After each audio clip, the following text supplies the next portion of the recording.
Globalement, la vision que la plupart d'entre eux en ont, c'est ChatGPT. J'imagine que c'est une toute petite vision de ce que c'est que l'intelligence artificielle. Absolument. Donc un dirigeant qui se dirait « ça y est, j'ai trouvé la bonne forme d'organisation, c'est bon, ça roule comme ça », il est un peu dans l'erreur dans le sens où forcément il va faire face à des cycles en permanence. La physique quantique récemment a montré qu'il y a une dualité, on est les deux. C'est l'incohérence quantique, c'est ça, l'onde et la particule. Et c'est là où il y a des dangers parce que l'extrapolation, c'est vraiment entre guillemets quasi aléatoire. J'utilise l'IA qui va me proposer des choses. Après, je prends pas. Encore une fois, c'est vraiment une IA qui complète l'humain là où on ne peut pas encore être remplacé. Je rassure tout le monde. Bonjour tout le monde, bienvenue dans ce nouvel épisode du Coup de Bigot, le podcast qui réconcilie les managers avec le management. Ce podcast est né de formations managériales que j'anime et entre chaque session, je reçois les managers individuellement pour analyser leur propre cas. Et au bout de plusieurs répétitions, je me suis rendu compte qu'il y avait une vraie richesse dans le contenu de nos échanges et que ça serait intéressant pour chacun d'entre vous de pouvoir participer finalement à l'analyse de ce cas-là et pouvoir le dupliquer par analogie dans ses propres situations managériales. L'ambition de ce podcast, c'est de vous donner des clés pour pouvoir agir sur vos situations managériales, mieux les comprendre et avoir des leviers pour pouvoir agir avec vos collaborateurs au quotidien. Pour vous y aider, dans chaque épisode, on retrouvera la situation ou les situations d'un ou de plusieurs managers. On va analyser cette situation, ce cas managérial, identifier des outils et des méthodes pour pouvoir le résoudre que vous pourrez dupliquer au quotidien avec vos propres équipes. Je suis Yannick Bigot, fondateur de N48 Conseil, un cabinet qui accompagne les dirigeants et les managers dans leur situation managériale au travers de formations, de conseils et de coaching. Vous pouvez retrouver l'ensemble de ces services sur la page de N48 Conseil, dont vous retrouvez le lien en description. Pour ceux qui écoutent cet épisode, vous pouvez retrouver les schémas en vidéo et en images sur les pages YouTube et Spotify de l'épisode. J'espère que cet épisode va vous plaire et je vous souhaite une bonne écoute. Bonjour à tous, bienvenue dans ce nouvel épisode du Coup de Bigot. Je suis ravi de vous retrouver une nouvelle fois et aujourd'hui, j'ai le grand plaisir d'accueillir une vieille connaissance, Julien Maldonato. Bonjour Julien. Bonjour Yannick, bonjour à tous. Comment vas-tu ? Avec plaisir. Donc pour que tout le monde comprenne, moi j'ai travaillé pendant des années chez Deloitte et c'est à ce moment-là, on a travaillé presque une dizaine d'années ensemble avec Julien et ça me semblait important aujourd'hui d'accueillir Julien qui a publié il y a récemment un article sur la cohérence et sur l'incohérence pour le coup dans les organisations. J'ai trouvé ça très intéressant, ça parle d'intelligence artificielle, ça parle de cohérence et d'incohérence dans les organisations, de comment est-ce qu'elles vont se déconstruire et se reconstruire. Donc ça m'intéressait qu'on essaye de faire le lien entre management et finalement, transformation des outils, de l'intelligence artificielle, du big data. Qu'est-ce que tout ça vient changer ? Ravi que tu me donnes l'occasion d'en parler. C'est une passion pour moi, donc j'espère la transmettre. C'est parfois un peu touffu, donc je m'en excuse par avance mais n'hésite pas à me recadrer dans de la concrétude. J'ai parfois tendance à être trop théoricien. Mais en tout cas, merci Yannick de me laisser cette parole. On va faire ça. Du coup, Julien, est-ce que tu dirais deux mots de qui tu es, de ton parcours, pour que les gens qui nous écoutent et qui nous regardent comprennent d'où tu viens ? Alors, toujours chez Deloitte. Deloitte, grand cabinet, 450 000 personnes déjà dans le monde. On est 10 000 en France. Et moi, je m'occupe en particulier des sujets d'innovation. J'essaie de faire de la prospective, d'essayer de lire l'avenir, en tout cas de scénariser l'avenir vers un avenir souhaitable. Donc, les sujets d'organisation, de réorganisation, de transformation, c'est ce que j'essaie d'assister en étant en amont dans où seraient les directions à suivre s'il y en avait une. Et tout ça m'a ramené un peu à ma jeunesse. Moi, j'ai dû vivre entre un père médecin passionné de biologie, une mère physicienne. J'ai choisi un peu l'entre-deux. Je savais pas où me ranger. J'ai fait de l'ingénierie. Je suis ingénieur des mines, mais spécialisé en particulier sur les réseaux de neurones. C'était dans les années 90, donc ça marchait pas comme ça marche aujourd'hui, l'IA. Mais la matière intéressante des réseaux de neurones, c'est si on fait un pas de recul, c'est les systèmes complexes. Comment de plein de petites choses simples, il émerge une complexité. Les systèmes complexes, c'est notre propre cerveau, mais plus globalement, nos cellules, l'univers, tout ça, c'est des systèmes qui s'auto-organisent. Il y a une théorie qui a été popularisée dans les années 2000, c'est assez récent, par Pierre Bach, le physicien danois, sur l'auto-organisation par criticalité. Donc, on reviendra sur cette histoire de points critiques et d'oscillation. Ça veut dire qu'il n'y a pas de chef. Incohérence. Il n'y a pas de chef, il n'y a pas de manager. Alors, tout ça s'auto-organise. Il y a cette notion de pas de chef et en même temps, parce qu'il n'y a jamais un pile ou un face, ou un chaud ou un froid. Il y a des moments où il y a besoin d'une forme d'autoritarisation pour revenir dans une forme de libéralisation complète. Et on fonctionne comme ça par cycles. Les oscillations, en fait, les courbes oscillatoires, c'est jamais qu'un cycle. Le plus connu, c'est dans la casserole, l'eau qui se met à tourbillonner, ou le moteur à 4 temps, le fameux moteur de Carnot, c'est un inventeur français. Et on les vit, les 4 saisons de la nature ou les 4 ondes du cerveau, c'est toujours la même chose. On a besoin de déconstruire un moment, l'automne, germiner en hiver et pousser vraiment l'expansion. Le cycle d'expansion, c'est le printemps, pour se refroidir en été. Et donc, pour en revenir à nos phases organisationnelles, la déconstruction, c'est retomber dans la casserole, le bas de la casserole, c'est là où on est le plus liquide et le plus soudé. On peut appeler ça une forme de communion, planification. Donc parfois ça peut sembler autoritaire, discipliné. Et puis après, quand on remonte dans le haut de la casserole pour aller vers des petites gouttes qui viennent du gaz, c'est plus gazeux, ouais. Exactement. C'est la forme de libéralisme où là, effectivement, c'est l'individu qui prime plus que le groupe qui était plutôt en bas de la casserole. Mais on a besoin de faire ces rotations, ces cycles, pour avancer. En fait, c'est un petit peu l'image aussi du cycliste. Enfin, tu prenais l'équilibriste à une époque pour avancer. On a besoin d'être parfois très à droite, puis très à gauche, puis très à droite, puis très à gauche, un pas, un autre. C'est un équilibre dit dynamique. C'est-à-dire qu'un équilibre tout court, statique, c'est la mort. Encore une fois, je fais un fort parallèle avec la biologie, parce qu'on s'est rendu compte récemment, grâce à cette théorie de l'auto-organisation, que d'abord la géologie, les planètes s'est organisée comme ça, puis plus tôt, il y a déjà 3,5 milliards d'années, les premières molécules sont apparues de vie. Elles sont, quand on regarde de près, pas aussi lisses qu'il n'y paraît, pas aussi... c'est pas un cadre, une case, c'est plutôt de la mousse. D'où cette notion un peu d'oscillation plutôt qu'une simple droite. Alors, vue de loin, tout est une question d'échelle. Vue de loin, ça paraît... un être paraît cohérent. D'accord. À l'intérieur, on a 38 000 milliards de bactéries, par exemple, plus que de cellules. On n'a que 30 000 milliards de cellules. Donc, on est finalement un ensemble. L'ensemble, c'est l'onde et la particule, c'est l'unité. Mais en fait, la physique quantique récemment a montré qu'il y a une dualité. On est les deux. C'est l'incohérence quantique, c'est ça, l'onde et la particule. L'individu et le collectif. Est-ce que ce que tu es en train de nous dire, pour être sûr d'avoir bien compris, parce que ça fait 3 minutes qu'on est ensemble et j'ai déjà sorti la physique quantique. Je suis pas sûr d'avoir déjà tout compris. En gros, tu es en train de nous dire qu'il y a des cycles à l'état de nature et que ces cycles-là, on va les retrouver dans l'organisation de la société et y compris l'organisation des entreprises où en réalité, on passe par des phases de construction et des phases de déconstruction et qu'une organisation n'est jamais figée. Donc un dirigeant qui se dirait « ça y est, j'ai trouvé la bonne forme d'organisation, c'est bon, ça roule comme ça », il est un peu dans l'erreur dans le sens où forcément il va faire face à des cycles en permanence et qu'il faut qu'il accepte des points bas et des points hauts. C'est ça. Ça avait été théorisé il y a déjà des siècles, plus récemment Schumpeter, Kondratiev, qui ont exprimé cette notion de cycle au cours des milliers d'années d'évolution de nos espèces, l'espèce humaine, de nos civilisations, empires, et ça explique que parfois, il faut qu'un empire chute, qu'une civilisation chute, qu'une espèce parfois s'éteigne pour renaître sous d'autres formes. Exactement comme dans la nature, il faut que l'arbre perde ses feuilles pour qu'il puisse faire apparaître d'autres arbres ailleurs. Et globalement, aujourd'hui, avec l'intelligence artificielle, tu considères qu'on est dans quelque chose de cet ordre-là, qu'on est en train de passer d'un état à un autre état et qu'on est en phase de transition ? Absolument. En fait, ce qui est magique, c'est que l'IA, c'est à la fois une manifestation de cette complexification et en même temps un outil de catalyseur, d'accélérateur de cette transformation. C'est elle-même, l'IA en tant que telle, c'est une auto-organisation. Les réseaux de neurones sont des choses très simples, des petits interrupteurs pour faire simple.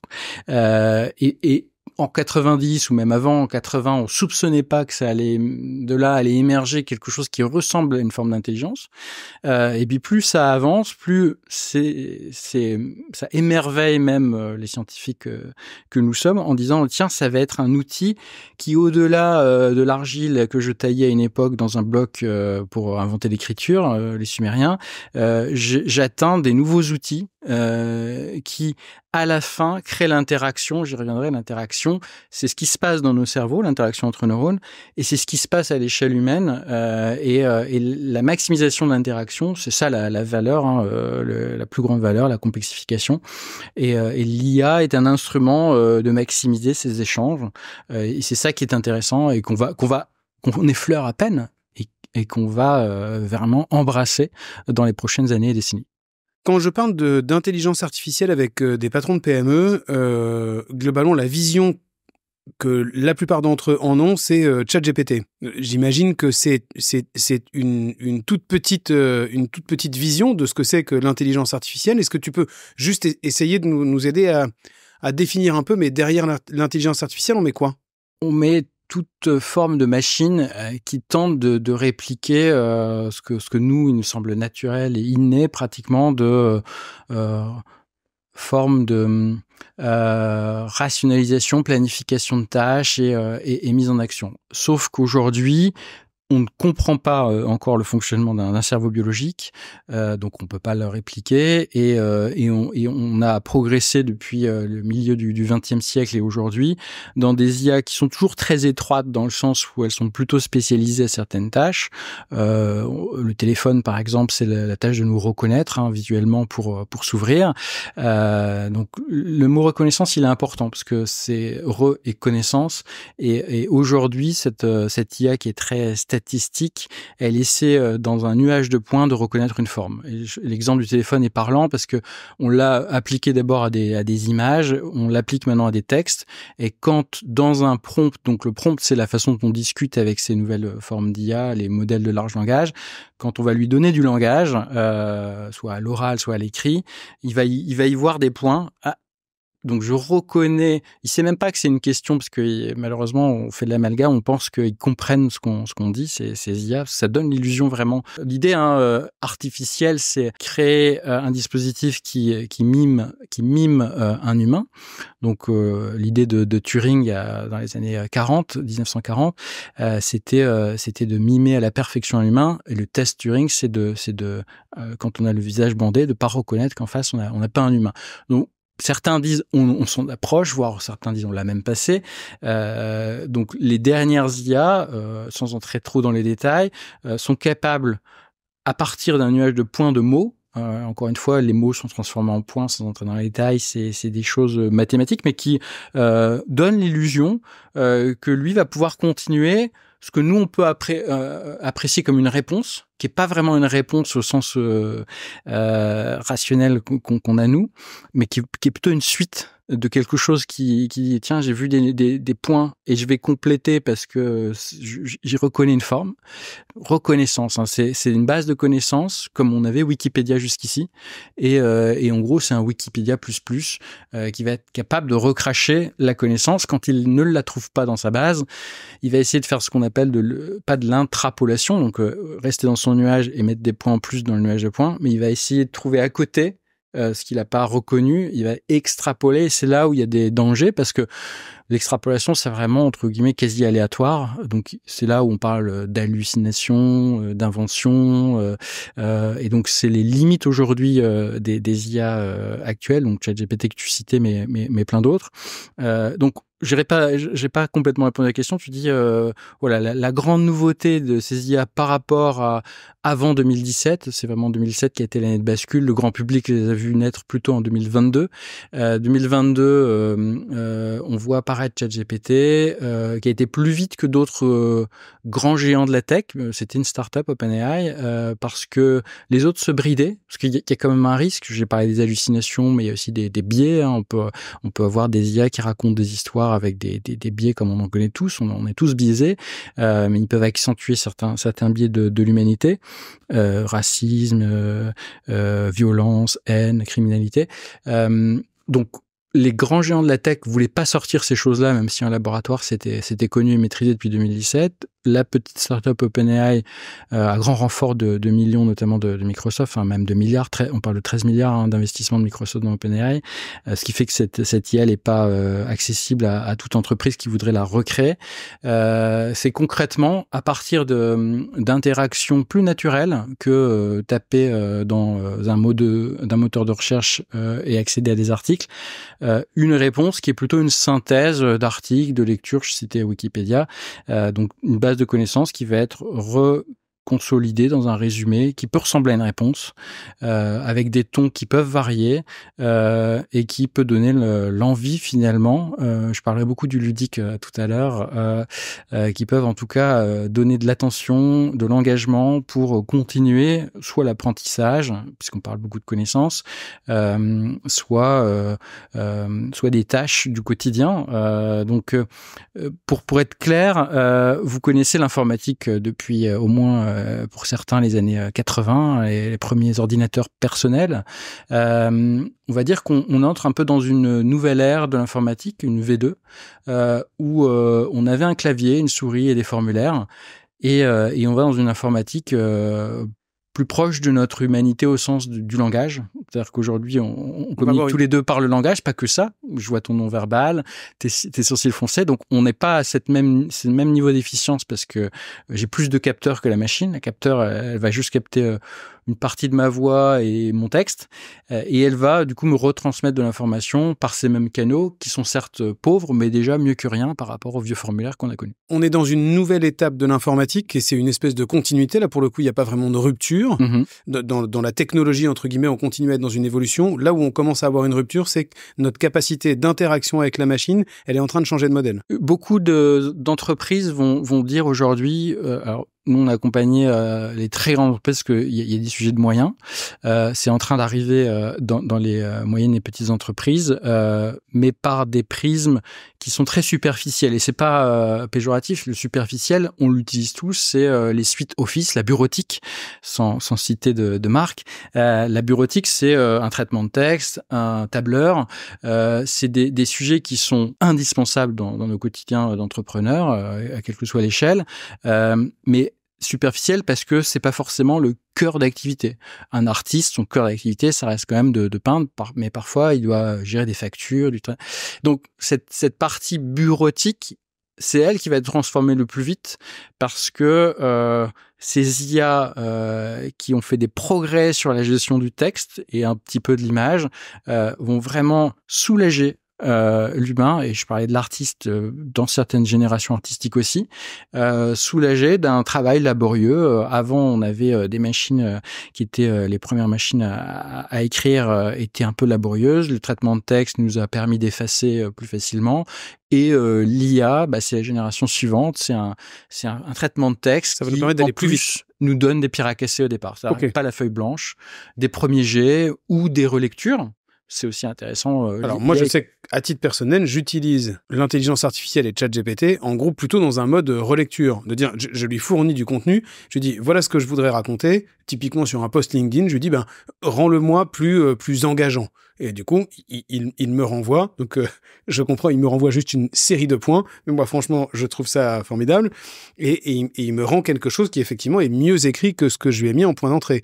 Je comprends que d'autres l'utilisent comme étant fournis-moi sur telle nature de question une pierre à casser et du coup je vais effectivement évoluer, mais globalement on est quand même en train de dire qu'il y a cette logique d'accélération entre ce qui me prenait une journée à écrire hier, peut-être qu'effectivement ça va me prendre 10 minutes. Absolument, il y a vraiment deux grands mouvements. Il y a la compression de connaissances pour t'aider à t'apporter de la connaissance dans un format court, impactant, et puis où tu lui donnes des contenus et il va t'aider sous une certaine forme à critiquer ce que tu lui as donné. Ou il y a l'extraction au sens inverse de la compression, l'expansion de connaissances, où tu lui donnes au contraire 2-3 mots et il va t'aider à broder, à étendre avec les liens qu'il va faire par rapport à ses premiers mots. Ok, donc je crois qu'on voit à peu près clair sur ce qu'est l'intelligence artificielle aujourd'hui et où est-ce qu'elle en est. On peut autour des modèles de langage, tout à fait. Du coup, si on regarde les premières applications un peu marquantes, là, nous, on a souvent un prisme qui est très franco-français. Je pense que toi, comme tu veilles sur le monde entier. Au moins, l'univers. L'univers. Ah oui, pardon, excuse-moi. C'est vrai, j'étais encore réducteur. T'as probablement des visions d'application par ailleurs. Moi, je travaille beaucoup, par exemple, avec des experts comptables. Dans le métier de l'expertise comptable, certains se posent quand même la question de comment est-ce que l'intelligence artificielle va venir bouleverser dans les années qui viennent, combinée à plusieurs choses, du big data, donc comment est-ce qu'on gère effectivement les données, comment est-ce que tous les nouveaux flux de données vont arriver, non plus par le papier, même plus par la numérisation du papier, mais maintenant par des flux informatiques directs, notamment avec tout ce qui est facture électronique, et que derrière, là, on voyait comment est-ce que une partie des tâches de saisie allait disparaître, même si on en parle depuis longtemps, mais que finalement, une partie de la saisie va plus être utile, mais que même maintenant, avec l'intelligence artificielle, une partie de l'analyse des données, typiquement du rapprochement des données bancaires et des données comptables, va ramener la valeur ajoutée de l'humain un cran plus loin, entre guillemets, et qu'une partie de ces métiers-là pourrait-il disparaître? Est-ce que finalement, une partie des applications qu'on voit aujourd'hui, ça peut amener la disparition de certains métiers? Qu'est-ce que tu vois et que tu perçois, toi? Beaucoup d'enthousiasme, parce que si tu prends ce très beau métier de l'expertise comptable, cher à notre histoire, en 1845, donc il y a 185 ans, William Deloitte, d'origine française, était à Londres et avec sa plume a inventé le métier d'auditeur, d'expert comptable pour certains grands comptes, en l'occurrence l'équivalent de la SNCF anglaise à l'époque. Et quand sont apparus beaucoup plus tard les tableurs, il y a eu cette émotion créée dans la profession en disant que restera-t-il de l'expert comptable qui, à la main, avait une tâche laborieuse d'opérer un certain nombre d'opérations. L'IA d'aujourd'hui, elle a beaucoup progressé dans le langage, beaucoup moins dans la rationalisation, l'opération. Au sens du calcul. Donc aujourd'hui, elle va surtout nous aider. Tu as parlé de reconnaissance de pièces justificatives, donc tu parlais de factures par exemple. C'est vrai, l'IA est très forte maintenant pour numériser, mais plus que numériser, quelque part reconnaître, que ce soit manuscrit ou typographique, des informations qu'elle va savoir, entre guillemets, liées à d'autres informations. Donc là, elle va reconnaître que c'est un sujet qui parle d'une catégorie de choses, voire là, c'est des chiffres, donc elle va pouvoir les isoler.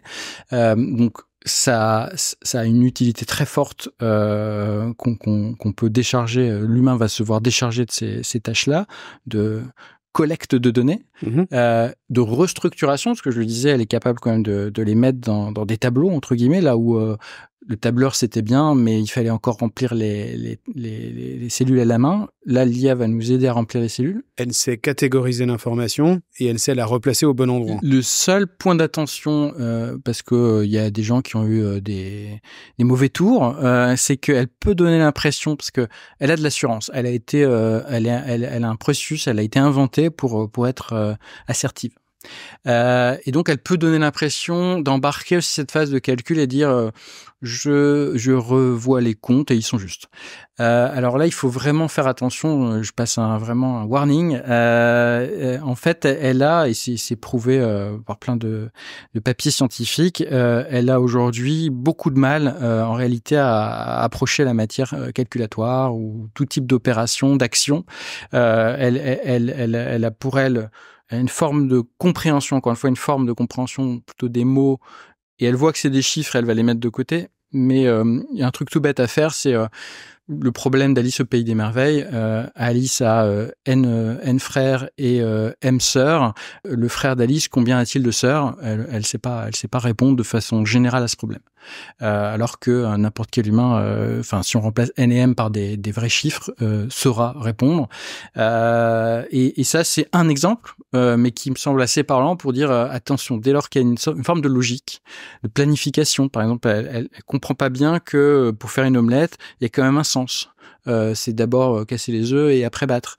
Mais elle n'a pas cette compréhension du monde et des choses, ou de la gravité terrestre, etc. Donc elle peut dire des choses qui, elle, lui semblent logiques parce que les mots sont souvent approchés d'une certaine manière. Mais parfois, pour nous, un simple échange de mots, ça change tout dans les étapes d'un processus. Donc, c'est en ça qu'on a des limites. Par contre, j'ai pas répondu complètement à ta question. On a des exemples. Dans les grandes masses de documents, avec des chiffres ou sans chiffres, on a cette façon d'aller trouver des choses mieux que des simples moteurs de recherche ou la fonction contrôle F, ceux qui l'utilisent, le raccourci pour aller chercher des choses.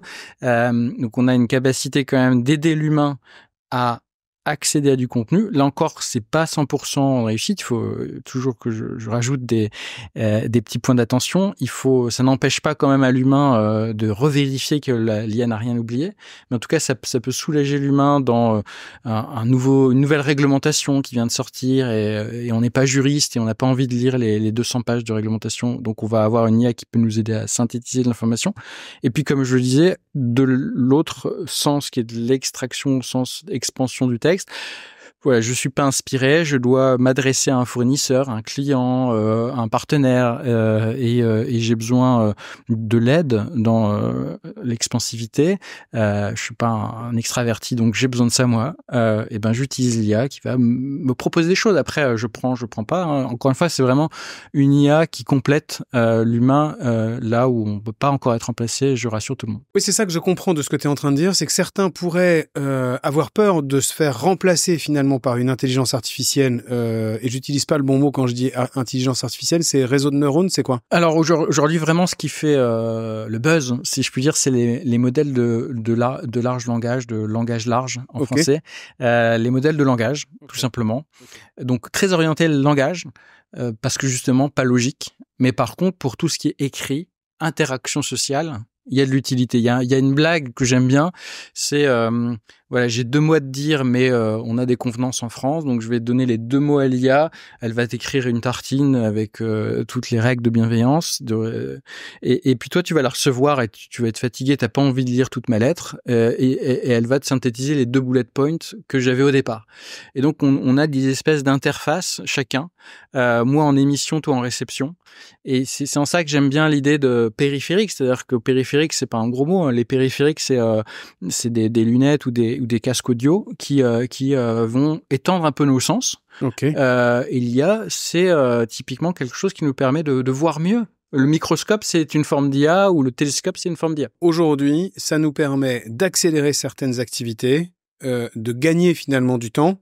Donc, ça va poser la question pour un manager dans une organisation classique de se dire jusqu'à où mes équipes sont censées intégrer de l'intelligence artificielle ou en tout cas ces nouveaux systèmes de langage, jusqu'à où ils sont censés les utiliser et à partir de quand je considère que comme c'est un accélérateur de performance, je revois finalement mes indicateurs de performance avec mes équipes. Parce que est-ce qu'on peut accepter finalement dans une organisation que Jean-Jacques refuse d'utiliser l'intelligence artificielle quand Martine l'utilise et qu'en fait du coup on peut se retrouver avec un niveau de performance qui va du simple au double entre l'un et l'autre pour produire un résultat équivalent en réalité.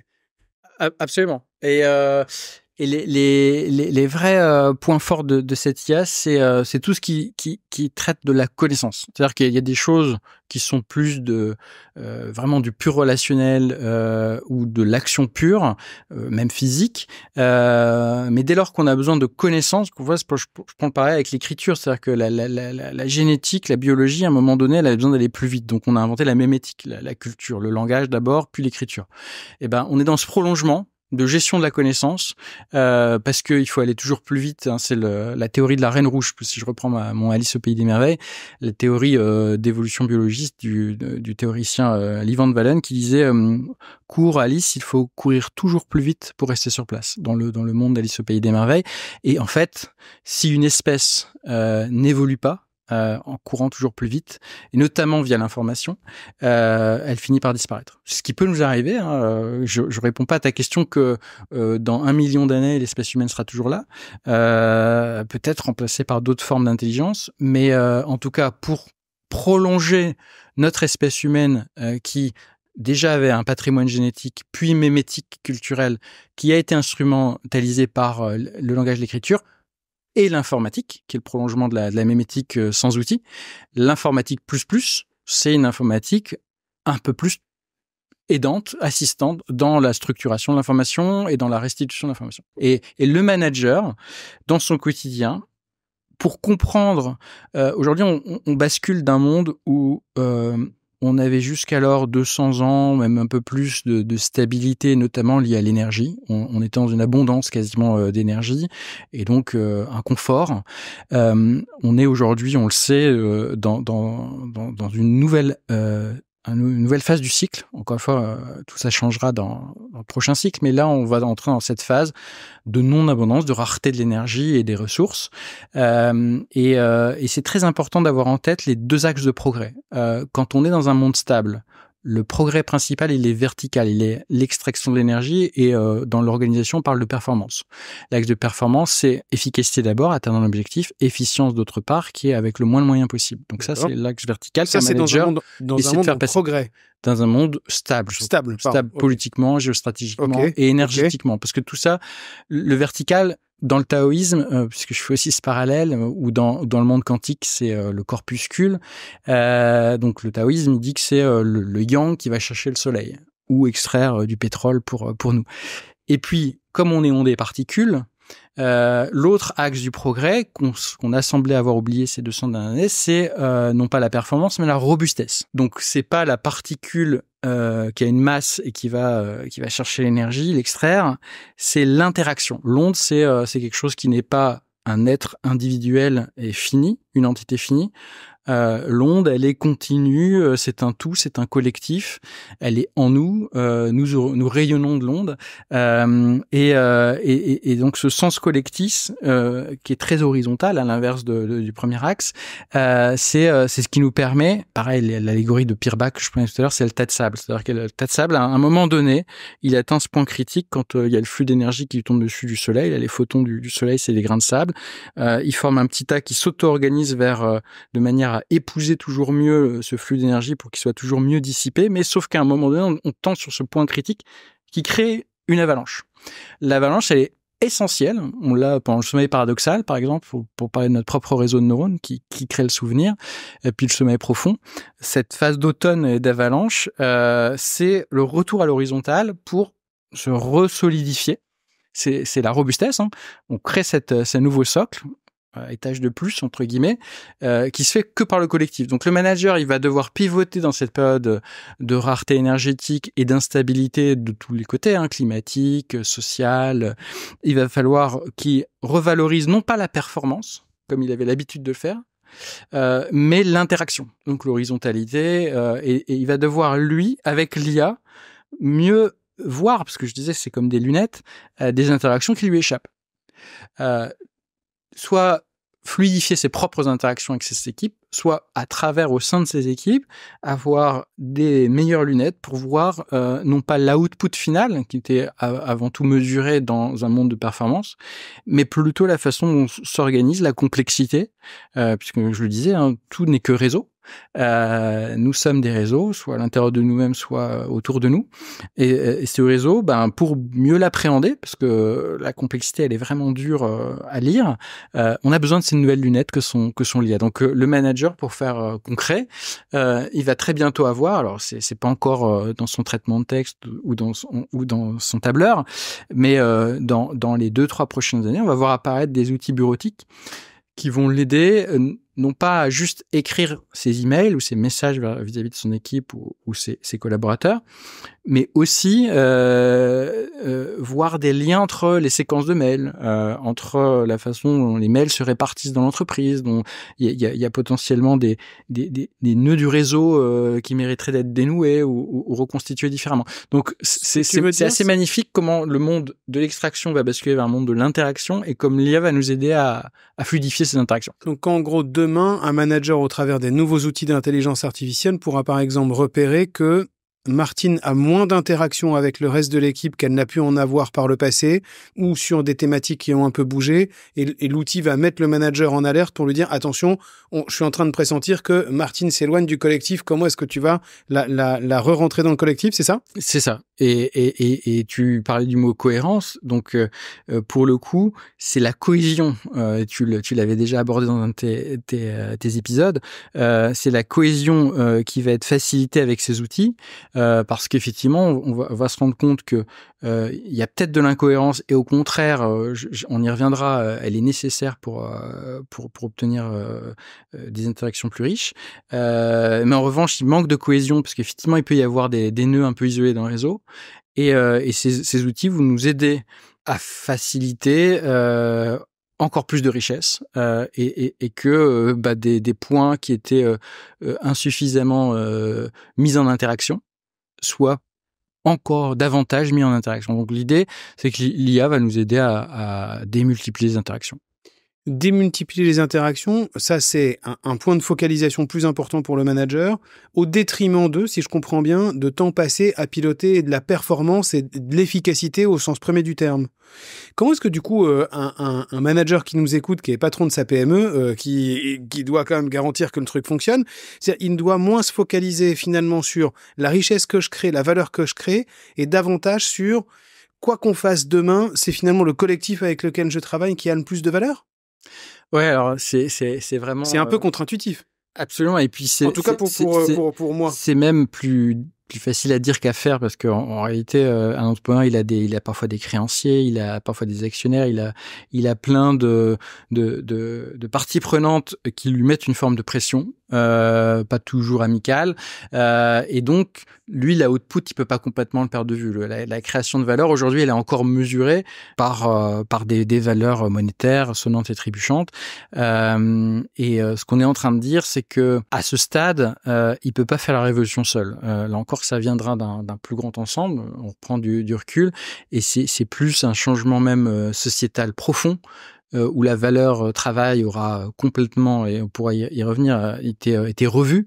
Donc à ce stade, tant que cette valeur travail elle est valorisée de la manière qu'on a toujours connue quasiment, l'entrepreneur, il faut qu'il vive cette transition entre ces deux mondes, continuer donc son objectif productif de performance, donc être efficace et efficient, et en même temps, donc la dualité onde particule, et en même temps valoriser davantage, qui était très peu valorisé aujourd'hui, c'était que l'interaction. Finalement, on y accordait moins de valeur qu'au résultat final. Ce que tu mets derrière interaction, c'est les échanges que les gens ont les uns avec les autres. Ça peut être la machine à café, ça peut être... C'est la valeur du collectif, c'est l'intelligence collective dans la capacité à résoudre des problèmes, etc. C'est ça ? C'est ça. C'est-à-dire que, et c'est en ça que je dis, c'est aujourd'hui non mesurable. Il y a une loi que j'adore, c'est la loi de Goodhart. C'est-à-dire que Goodhart dit, on a beaucoup mesuré, mais aujourd'hui, les mesures ont tendance à devenir des cibles. Et dès lors qu'une mesure devient une cible, elle cesse d'être fiable. Pourquoi ?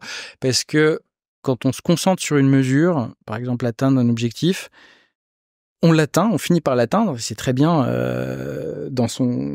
quand on a ses œillères et sa ligne droite de performance, sauf qu'on ne s'est pas rendu compte des effets désastreux qu'il y a autour de l'atteinte d'une seule dimension. C'est ce qui nous arrive aujourd'hui avec la crise climatique, c'est-à-dire qu'on a été très efficient dans la production de plein de choses physiques. On a dégradé et on a dégradé, on a pollué, etc., etc. Donc, l'idée, c'est de dire, mais finalement, soyons multidimensionnel, et ce multidimension, on revient à cette notion un petit peu de grand réseau, parce que on est un écosystème. On avait oublié de dire, on appartient à un vivant, et voire même un espace. Je parlais de l'univers tout à l'heure. Donc si on dézoome un peu, et même à l'échelle de l'entrepreneur et de son équipe, oui, à la fin, il a ses clients, et il a atteint l'objectif d'une satisfaction du client.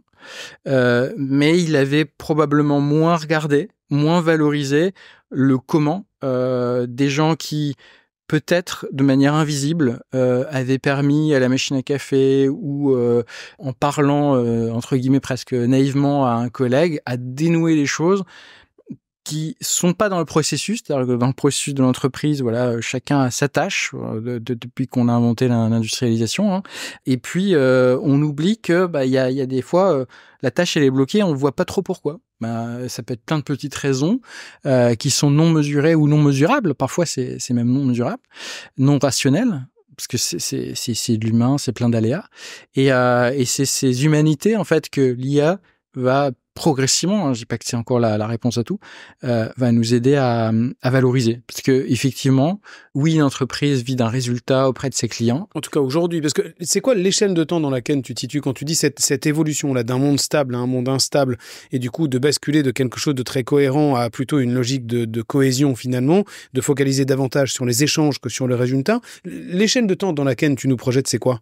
C'est une échelle de temps de 20 ans, de 30 ans, de 50 ans, de 1000 ans? C'est quoi ton échelle? On l'espère rapide, parce que si on bascule pas après, c'est toujours plus difficile à des grandes échelles, notamment l'échelle mondiale, internationale, de changer les schémas mentaux où on est habitué à un certain confort, une façon de consommer et de produire du bien physique, se déshabituer à cette ultra-consommation et ultra-production de biens physiques pour retomber dans une direction où on va davantage valoriser juste l'interaction, la création de connaissances en fait, puisque j'ai toujours ce mot de connaissance, cette vraie richesse qui est de créer de la connaissance ensemble par l'interaction. Et quand je dis connaissance, c'est pas forcément scientifique. L'art est une forme de création de connaissances. Tous les types d'art, tous les types d'interactions sociales. Donc c'est ces interactions sociales qui demain, j'espère, à échéance 20, 30, 50, j'espère moins de 100 ans, seront ultra valorisées. C'est ça qu'on ira rechercher. C'est ça sera le produit de luxe de demain. Parce que si on continue de valoriser ce confort matériel, on résoudra pas nos problèmes de crise climatique, environnementale et indirectement sociale, puisque effectivement, quête de performance a accentué les écarts, la redistribution, et donc l'étape nécessaire, puisqu'on atteint ce point critique, on l'a atteint sur certaines ressources, on a atteint ce point critique, donc on subit déjà des formes de décroissance dans certains accès à certaines ressources. Ce point critique, ces avalanches vont se traduire par des disparitions. Alors, soit d'entreprises, soit peut-être même de pans entiers d'économie, voire de culture. Il y a des empires romains, ottomans qui ont disparu, plein d'autres avant eux.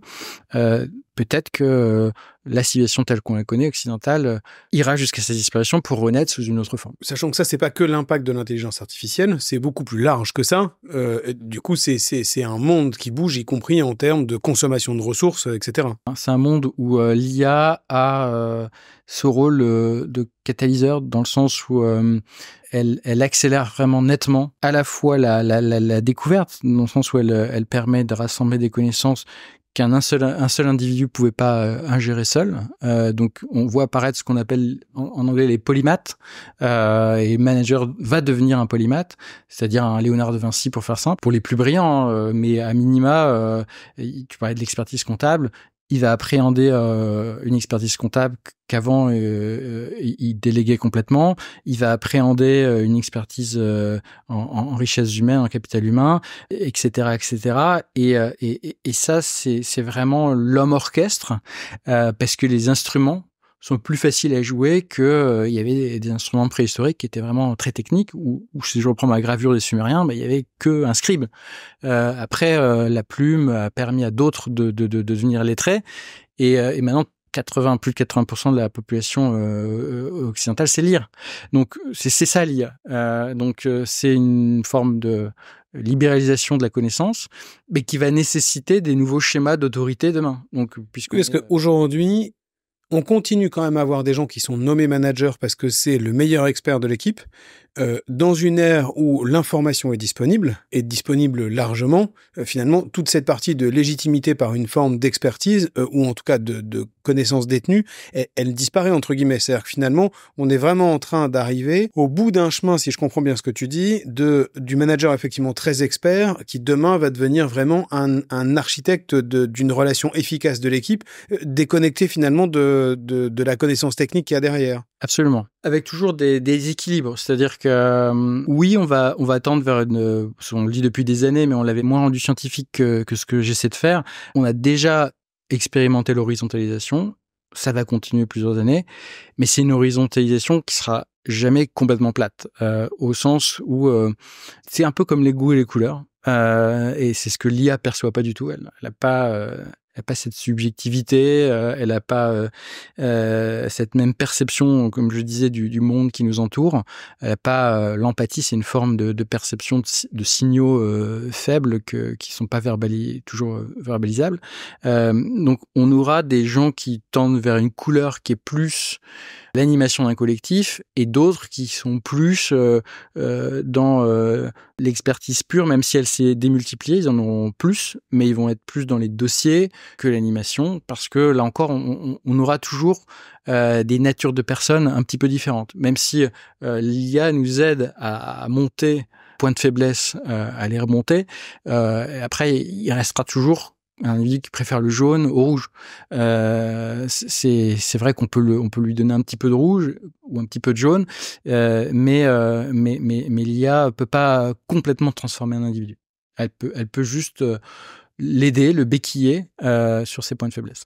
Ça me fait penser à un échange récent avec un poissonnier qui commençait à essayer d'estimer ce qu'allait être l'impact de l'intelligence artificielle sur son métier. Et finalement, il arrivait à dire que probablement que assez rapidement, l'intelligence artificielle allait être une vraie haine. C'est dans tout ce qui est planification, aussi bien des achats que des volumes de vente. Il disait finalement l'analyse de données doit être capable de nous dire, avec les prévisions météorologiques, parce que les gens sortent moins sur les marchés, c'est un poissonnier qui travaille sur les marchés, les gens sortent moins quand il y a de la pluie, qu'il y a quelque chose de cyclique dans les modes de consommation en fonction de la période de l'année, et que finalement l'intelligence artificielle serait presque capable de lui dire, en fonction des prévisions météorologiques, du moment de l'année dans lequel on est, et d'un certain nombre de critères, voilà globalement ce que va être la fréquentation sur ton marché.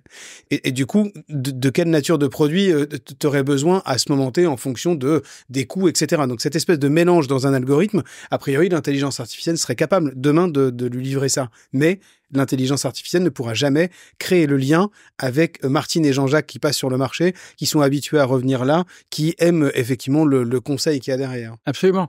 On aura des IA dans toutes les disciplines qui seront meilleures que les humains, que ce soit pour les médecins, les poissonniers ou toute autre spécialité, mais incapables de créer l'émotion, parce que je parlais de ça avec des gens qui font des courses de voitures électriques maintenant, et je leur disais, mais en fait les voitures pourraient sur un circuit fermé tout à fait être autonomes, et pourquoi il n'y a pas des courses de voitures autonomes, et ils disaient ça procurerait aucun sentiment de lien. Les spectateurs se projetteraient pas, et donc il y aurait plus ce lien humain.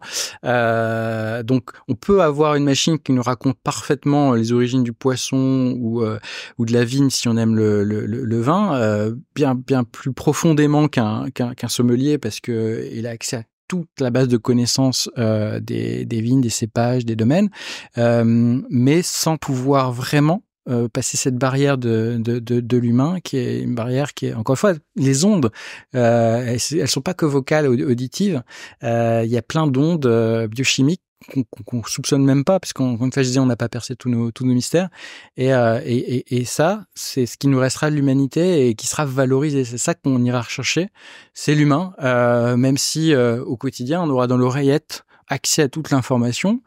Donc on aura le meilleur médecin dans l'oreillette, le meilleur poissonnier dans l'oreillette, mais on aura besoin quand même de rigoler, de passer des émotions ou de pleurer avec des humains, parce que ça, l'IA saura jamais faire, en tout cas dans la connaissance qu'on a actuellement de la discipline. Et pourtant, moi, je rigole avec ChatGPT quand même. Oui, il a appris de très bons textes, et il s'est effectivement transposé. Je raconte toujours cette anecdote il y a quelque temps, et il me dit donc bonjour à notre première interaction du matin, et il me demande comment ça va. Et je lui réponds ça va, mais est-ce que je peux retourner la question à un robot? Et là, la machine s'offusque en me répondant en disant bon, je comprends la question, mais je préférais qu'on me qualifie d'intelligence artificielle plutôt que de robot. Il avait sa petite susceptibilité, c'était assez rigolo. Donc j'imagine que le truc a été scénarisé, mais pour le coup, j'ai trouvé ça drôle, effectivement. qu'est-ce que ça dit de la déformation de nos organisations demain? Parce que un de tes articles récents parlait quand même d'incohérence. Je me méfie du concept d'incohérence. Du coup, je veux bien qu'effectivement tu nous expliques un peu ça. Donc, je comprends qu'il y avait quelque chose de très robuste dans les organisations, de très carré, de très hiérarchique, effectivement, comme tu disais, dans les états stables, de très vertical, et qu'on rentre dans quelque chose de plus horizontal où il y a davantage de liberté, de capacité de prise d'initiative, etc.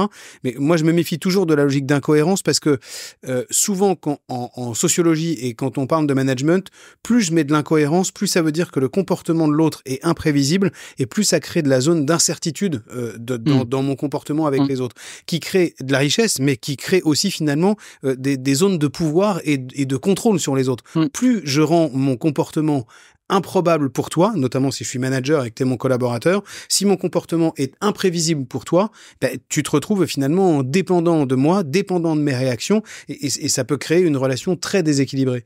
Donc c'est pour ça que j'étais très dubitatif quand tu parlais d'incohérence dans l'organisation, et je pense que c'est pas ça que tu y mets, c'est pas ça la notion que tu développes derrière. Je voudrais bien que tu nous expliques en quoi les organisations vont devenir plus incohérentes et que c'est une bonne chose. C'est vrai que là encore c'est contre-intuitif.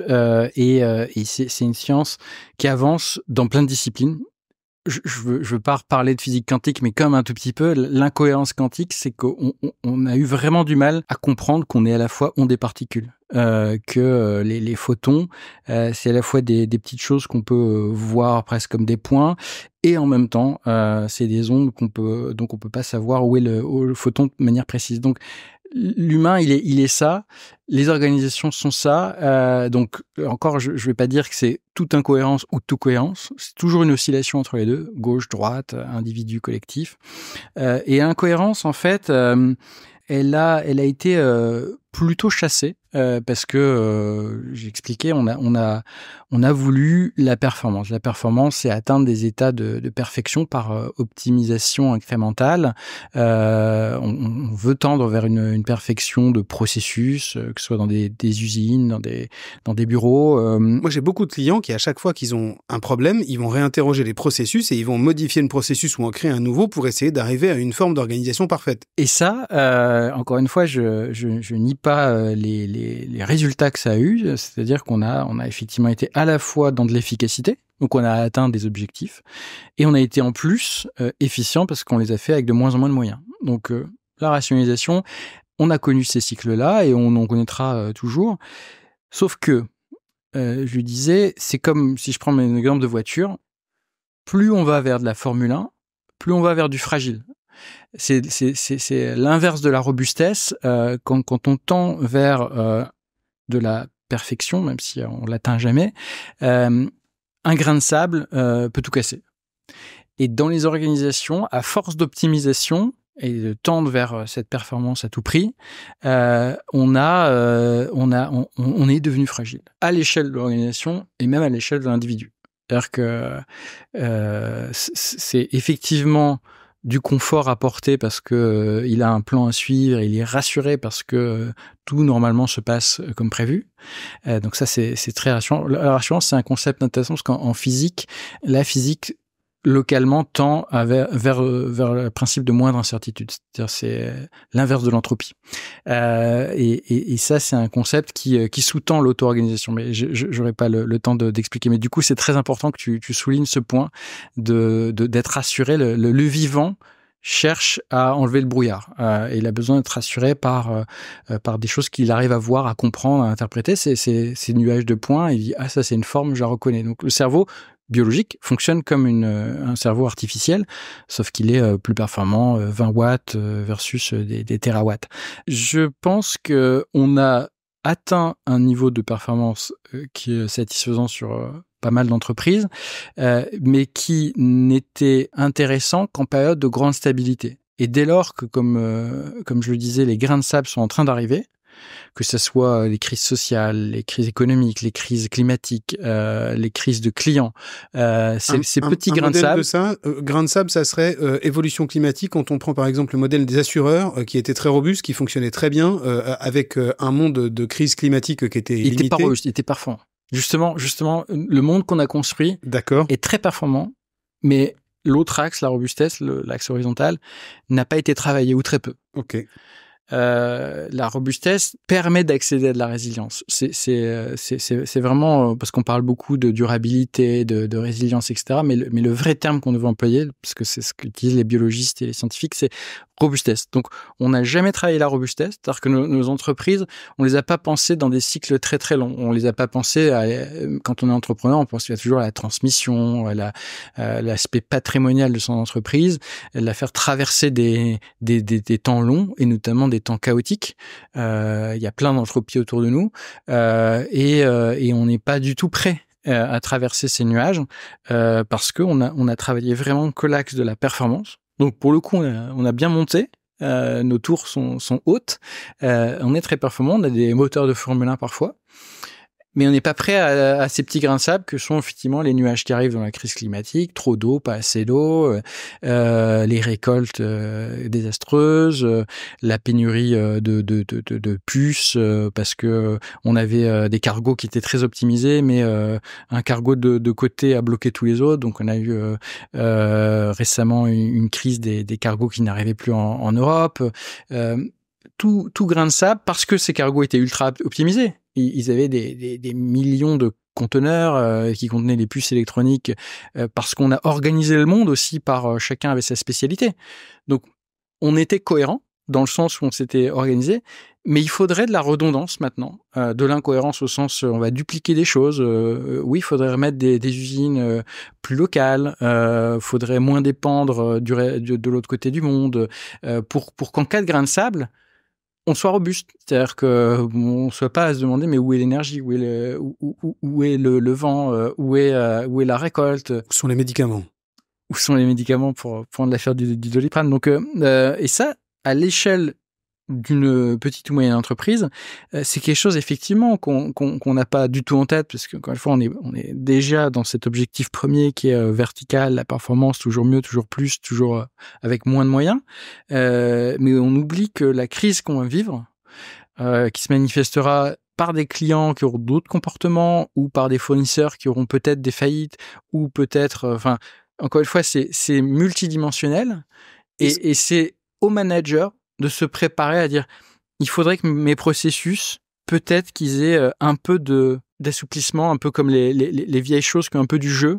mais qui passent les époques. Est-ce que ce que tu es en train de nous dire, c'est que finalement, il faut moins chercher à tirer de la performance très court-termiste et davantage regarder notre capacité à se réinventer plus régulièrement. C'est-à-dire que finalement, le fondement même de à quoi sert l'entreprise pourrait évoluer, ou en tout cas, la valeur ajoutée qu'elle apporte dans son écosystème, dans l'univers dans lequel elle vit, dans sa ville, dans sa région.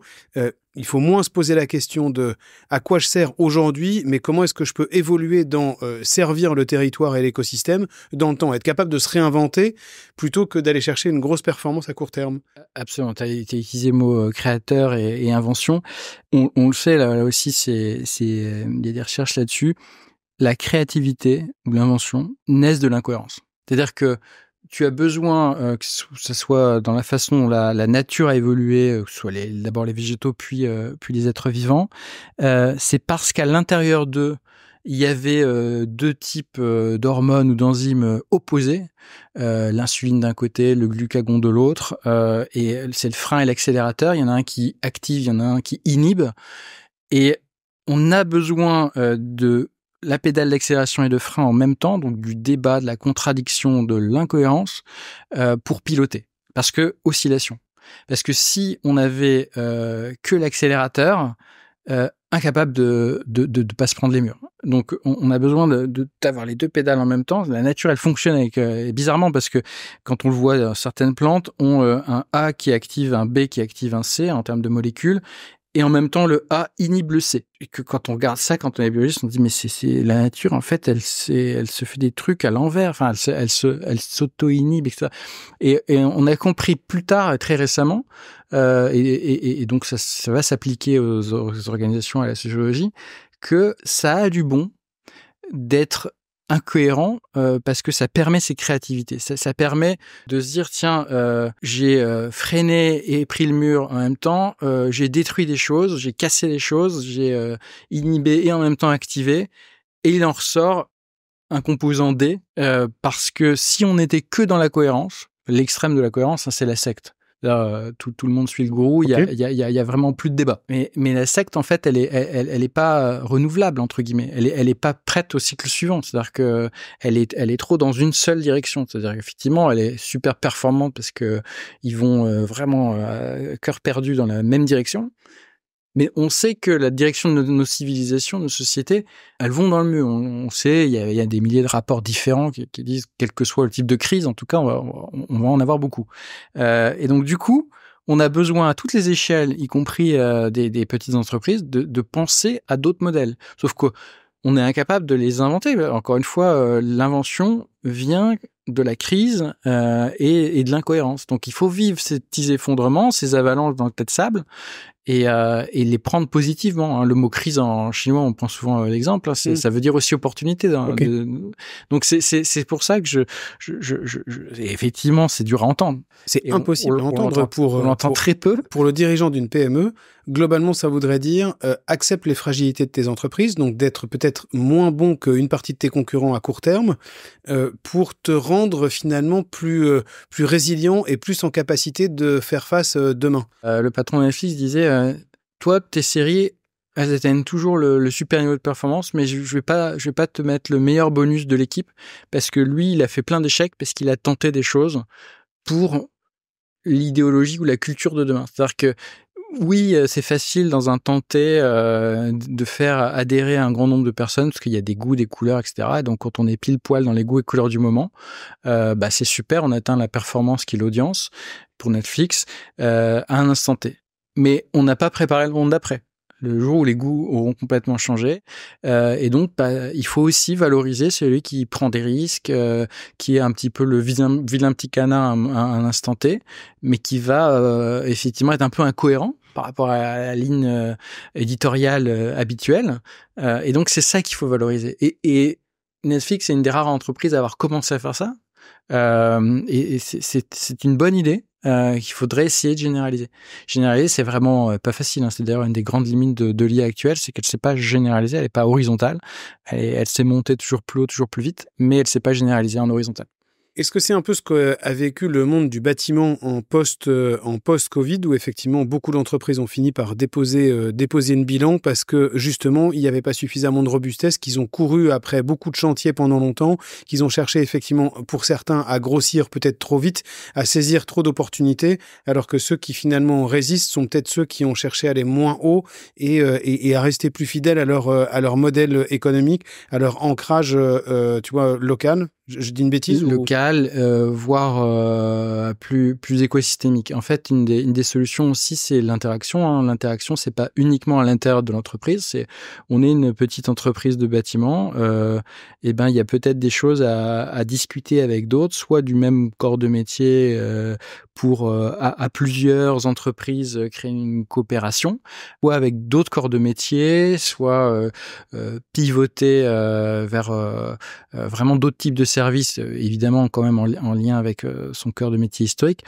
Cette idée de discussion, d'ouverture, donc d'interaction, j'insiste lourdement, mais ça a permis à certains de comme tu dis, d'amortir des chocs par rapport à d'autres qui, effectivement, vont rester dans leur silo.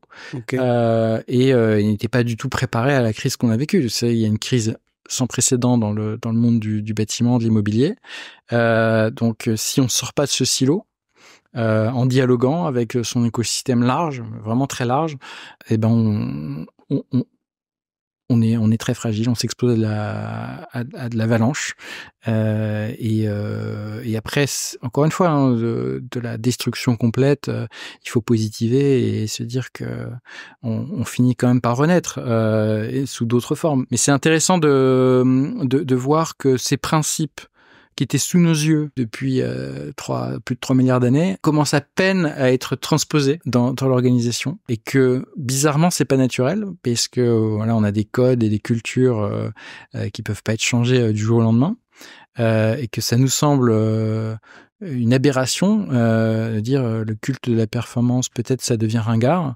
Un autre exemple pour être Pour être illustré, savais-tu, Yannick, que nos enzymes sont en sous-performance permanente? C'est-à-dire qu'on est à 37 degrés. Les tiennes peut-être, mais pas les miennes. Alors, effectivement, t'es un être d'exception, mais les miennes, en tout cas, à 37 degrés, elles sont 1 million moins performantes qu'à 40 degrés. Certaines de mes enzymes sont donc 1 million de fois plus performantes quand j'atteins cette fièvre. Donc on s'est volontairement, la nature nous a volontairement rendu sous-performants pour pouvoir accélérer à certains moments, mais la plupart du temps décélérer, parce que les phases de décélération, comme la sieste, comme le sommeil, comme l'hibernation pour certains animaux, ou les bactéries d'ailleurs, les bactéries, on a cherché à les traiter avec des traitements toujours plus chocs, donc elles sont devenues robustes.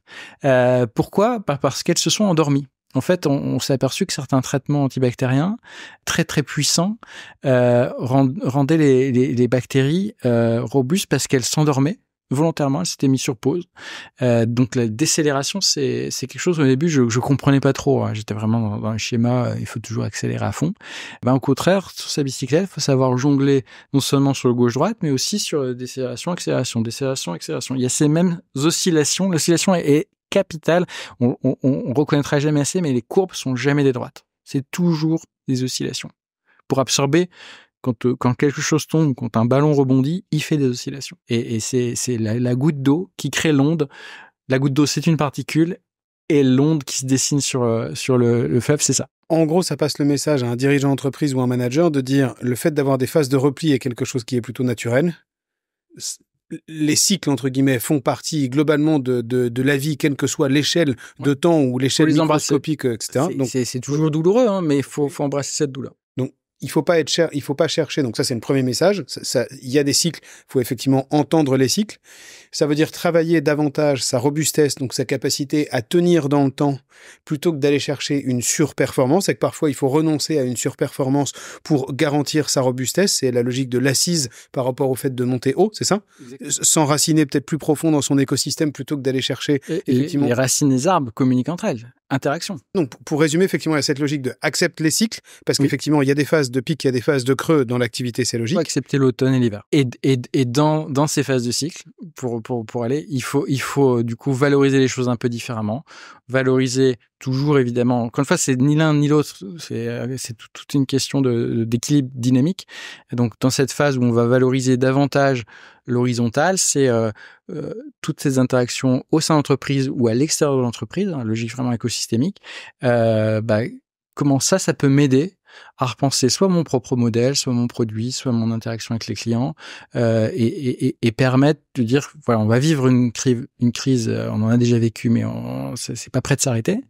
Ce monde va être très instable, que ce soit localement ou internationalement. Et il faut se dire que, voilà, on va se préparer à des secousses. Et donc, on va un peu se trouver la meilleure assise, plus large, et que les collaborateurs, et que l'IA, pour revenir au sujet du jour, que l'IA, finalement, c'est pas une crainte à avoir, mais c'est un moyen d'avoir des bras un peu plus longs, pour créer toujours plus cette horizontalité, et que c'est la très bonne nouvelle. Encore une fois, comme on s'est réjoui d'avoir des lunettes, d'avoir des casques audio pour entendre mieux, on a un outil de plus pour gérer à la fin de l'information, parce que c'est vraiment la richesse. Hein. L'intelligence, c'est ni plus ni moins que l'information. Donc, plus on a d'informations, plus on a de rassurance, parce qu'on comprend le monde, on est moins stressé, puisque on arrive un petit peu à distinguer ce qui nous entoure. Donc, c'est ça. Donc, message pour un manager ou pour un dirigeant d'entreprise, accepte les ondes et les oscillations, essaye de moins aller chercher de la performance court-termiste, mais de mieux t'ancrer dans ton territoire et développer la robustesse de ton entreprise. Accepte l'idée de pas vouloir tout mettre sous contrôle, cette logique de cohérence et de perfection, mais accepte une partie des imperfections et te dire que finalement, traiter un problème à plusieurs avec l'équipe, c'est travailler sur la relation, plutôt que d'essayer de le régler entre guillemets tout seul dans ton coin avec un meilleur process qui finalement ne rend pas ton entreprise plus pérenne. J'aime beaucoup l'idée d'imperfection. Wabi sabi chez les Japonais, c'est tu sais les tasses qui sont cassées et qu'on va valoriser cette écorchure en la mettant en doré D'accord. La valoriser encore plus. La tasse, elle est cassée, mais elle est imparfaite et ça va en faire plus de valeur encore. Donc, c'est ces imperfections-là, ces blessures, ces cicatrices, et c'est ça qui va nous rendre robustes, antifragiles. Et je retiens aussi, ne vivez pas l'intelligence artificielle comme étant finalement un danger, mais comme étant quelque chose qui, pour l'instant, va vous permettre de vous augmenter, d'améliorer une partie de performance et du coup, peut-être de dégager du temps pour vous focaliser sur d'autres activités qu'on ne regarde pas suffisamment, qui sont des activités de lien. L'interactionnel humain, exactement. Juste pour clôturer, si tu devais donner quelques étapes de transition, de se dire comment est-ce qu'un dirigeant peut commencer à se préparer à ça, c'est quoi son plan d'action à court terme, les trucs qu'il doit faire dans l'année qui vient? En bon mammifère, il faut s'amuser.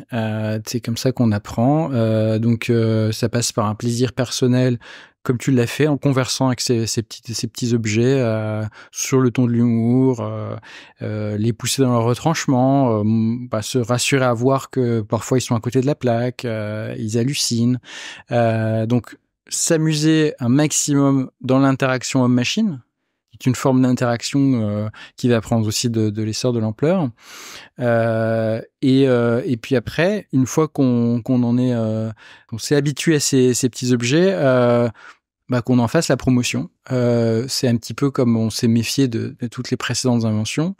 Donc on a cette crainte face à la flamme, de montrer que voilà, ça peut réchauffer, et montrer aux collaborateurs les meilleurs moments de la conversation qu'on a eue avec la machine, et puis la faire entrer dans le cercle conversationnel. C'est-à-dire qu'aujourd'hui, on a des ateliers de brainstorming où c'est la personne de plus autour de la table, qui a des idées farfelues parfois, et qui à minima nous amuse, et à maxima parfois nous aide à construire.